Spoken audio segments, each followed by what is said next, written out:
I've said this about Sam Pittman and again, I've always liked Sam Pittman, but if Sam Pittman was the head coach of Arkansas 10 years ago, I think that it would be, one, I think he'd be happier. And two, I think he would be a lot more successful because, and I know this at least from my sources inside, but this past year, as soon as the season ended, Sam Pittman had a meeting in one day with 43 different of players that were on the team, just kind of like an end of the season thing. 42 of those 43 players said, I want more NIL. Now, I don't think that's unique or, just only Arkansas, but that's stuff that I'm sure that just Sam Pittman, he doesn't want that. Like, that's not the type of football that he grown up wanting and coaching and everything. What he signed up for. Yeah. And it's like, because when he was the head coach in 2020, the NIL still wasn't a thing yet. But man, it happened, and it happened quick. And you got to adapt or die. I'm not making excuses. And I don't think he will either. But that to me was also just another showing where if it wasn't the current state of football, and it was strictly just coming in, playing your heart out, giving it all because you love your coach, you love playing and all this, I think it'd be a different element. But when I heard like that type of thing and knowing Sam Pittman, that is a discussion. That's the thing he does not want to talk about, does not want to talk to any of it. It's just more like, hey, man, I recruited you. Just come play football. Like, let's just go practice. Like that's his thing. But that's not the current state of college football. And that's the concern, or at least one of the major concerns I have with Sam Pittman in the future of him is just, is he going to be built for that long term? I don't know. I don't know if he is. Yeah, that's a good point. That is another layer that's been added to this everywhere. And honestly, like, there are a lot of probably really good coaches who just aren't built for where this is headed with the NIL thing. I mean, you're seeing it a lot in college basketball where guys who had tons of success just don't want to deal with the NIL thing, can't deal with the NIL thing, and they're getting out, or they're going to the league where it's a different situation, or they're not having the success they did in the past. Virginia is a prime example for me. The way that they built their program over there and won a national championship, it was just like a machine. It was almost like what Dabo had going on at Clemson for a few years there. But as soon as NIL came around, everything changed there. And the program's not what it once was, and you have to just adapt or move on.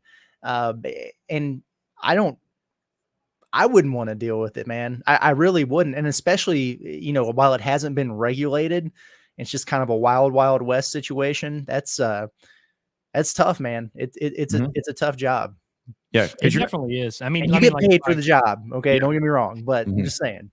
Yeah, I mean, I see Fishman here saying that NIL literally ran off Nick Saban. I mean, Saban admitted that was a huge reason why he's not coaching right now. Yeah. Jay Wright. And obviously Saban is a guy who found a way to adapt pretty well. I mean, it's not like Alabama fell off a cliff here over the last few years, although if you read the internet, sometimes people think so. But I think that's also another factor of everybody in the country is dealing with this. And every year it seems like there's almost a completely new set of circumstances. So I think anyone who's sitting here trying to tell you like, oh, this is definitely going to go this direction in college football this year, they're lying, because it's the wild, wild west, dude. Nobody really knows how there's so many variables that they just didn't have before. And I think that was kind of John's point of why it's so much different now than it was 10 years ago. And so, but I think that's also a reason where it's like any college football program can be good in this era, because it's just completely wide open, especially with a 12-team playoff. And so we'll see how Arkansas adapts. We'll see how Sam Pittman adapts.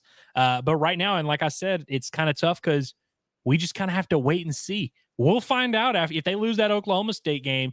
We'll find out who's not happy about their NIL situation. We'll find out who's not happy with their role on the team and who doesn't believe in their head coach or position coach or whatever. But as of right now, the vibes are seemingly good, and so we'll see how long that lasts. But yeah, man, it's tougher than ever to predict how college sports are going to play out, just because, again, there's just a billion variables that we didn't have even 3 years ago. Well, I just couldn't imagine in the offseason, just like, Arkansas didn't have a good year this past year, but as soon as the season ends, you're having, and you can even say if Arkansas wins 6-6, wasn't a great year, whatever, but they have to go to a bowl game. So as a head coach, it's like you're having to prepare for a bowl game. You have the early signing period that's happening like right off the bat as soon as the season comes to an end. You're having to make sure about high school kids.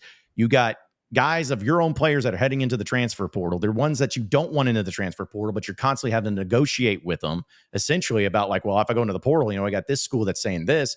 And then even if you say, okay, we'll do this and they agree to it, doesn't mean the next day they'll be like, hey, they offered me more, so I might do that. And then you're having to balance that out while also having to get guys out of the transfer portal to come to your program because you got to build your depth back up. I mean, again, like you said, Curtis, they get paid a ton of money, so I'm not feeling sorry for them. But let's be real.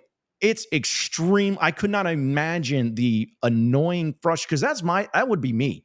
Like, dude, you told me you'd play for me if I did this. I did this. Stay. You don't. That's what you need to do. But there's no holding anyone to that because it is the Wild West. There's no. Somebody could say, Coach, I'll be here if you give me $400,000. Okay, we're good. Next day, well, I need $500,000. Well, you told me 400. Well, now I need 500. If not, I'm leaving. Like, you can't do anything about it. So I just could. I'm looking at it where, yeah, you get paid a ton of money. That's all well and good. But to be successful at your job during that stretch and during that time, I just couldn't imagine the frustrations and the like pulling your hair out that you'd have to do, especially if you run into some of those kids, which I'm sure there have, where it's like, dude, you are not worth that much money. You are not worth that much money. You are lying to me that you said this team would pay you this. Ain't happening. Yeah, so, and it's only getting worse. I mean, the cost of doing business in the transfer portal in basketball, like it doubled this off season versus last off season. Oh, it's just crazy while it's unregulated. And to go to what you were saying, John, like I wonder, and I don't even know if they could ever get to a point where this would be acceptable or approved. But like I wonder if there will ever be a situation where there are contracts to avoid this kind of thing. Like, okay, you're agreeing to stay here and play if you have this much NIL money. Yep, we'll agree on our part. You sign here. Mm-hmm.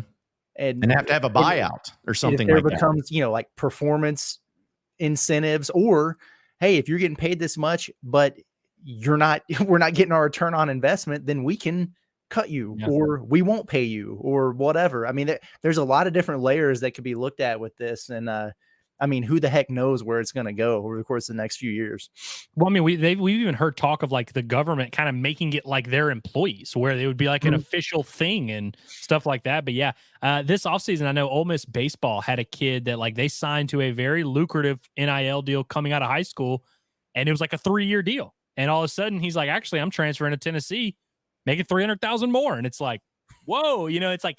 There was no real way for them to avoid that. It's like you sign a kid to a massive NIL deal, $500,000, and you kind of just start like, all right, we're good, right? But yeah, it's a completely different world. But I do also want to just clarify for anyone in the chat who's like, yeah, Arkansas is going to lose this year because they're poor and don't have NIL money. It's really not even about that. Like that is way too simplistic a way to look at it, because all these schools have resources. I mean, just go drive through Arkansas's campus and you'll figure out they got some resources.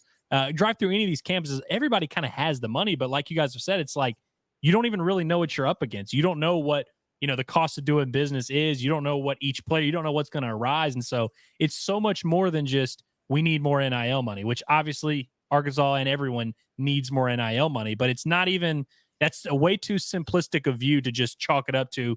Well, we can't adapt to this new NIL world. We're poor, and our head coach doesn't care. Like it's just.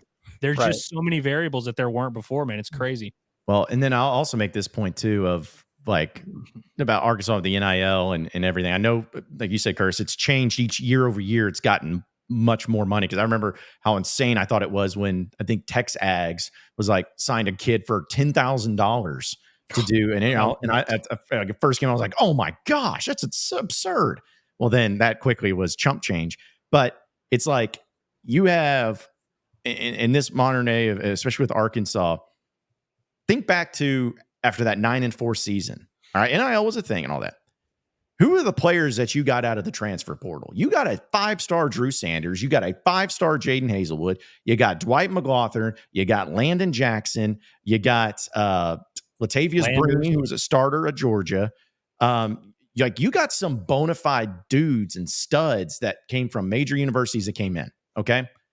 So did they come in just strictly of NIL, and then the next year the NIL went away because now you couldn't do that? Or they come in because they may have got NIL plus going to a winning program or season? That's what it is. Why do you think Missouri did so well in the transfer portal this year? Or why is Ole Miss doing well in the transfer portal? Is it because, oh, well, they just got millions of dollars or just throwing? Or it's because, you know, at the end of the day, yes, kids want NIL, and whether you like it or not, but also kids want to be a part of a winning program. They want to win. So keep that in mind too. It's not, yes, it's a lot about money, but a lot of these kids also just want to be part of a winner at the end of the day. And kids have short-term memory too. Whereas if Arkansas were to go 8-4 this year, you think any of them would care what happened when Dan Enos was on campus? No, they don't. They have short-term memory. You're just going to go to whoever you saw on TV the night before. Like, that's really how it works in the world.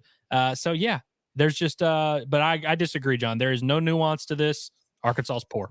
Yep, they're poor. Poorest place there is. They just, you know, that's why Cal came here. That's why Calipari came here. He's just like, you know what? I wanted to help out the poor schools. They got rich that one night, but they're no longer rich. Pass the 50-50. This is ridiculous. Please, for all that is holy, get the 50-50 pass, dude. Because we have a built-in excuse for the season, by the way. If Arkansas stinks this year, and if they don't get a great class in December, it's all because of how the university shamed Carleton. Yep.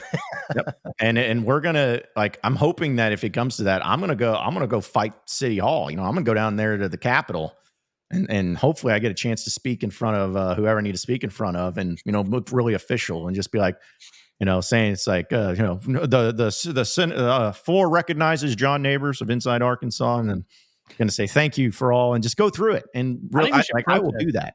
We should go out there, Inside Arkansas protest. We're locked arms and we're just ready to roll. Crooked Oaklawn Casino. Yeah, dude. Yeah, go out there, go on like a hunger strike, but not really. Bad people.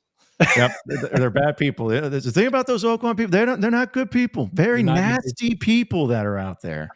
Yeah, that's what it would be great. Hey, listen, the way things are going, it might get to that point. The way things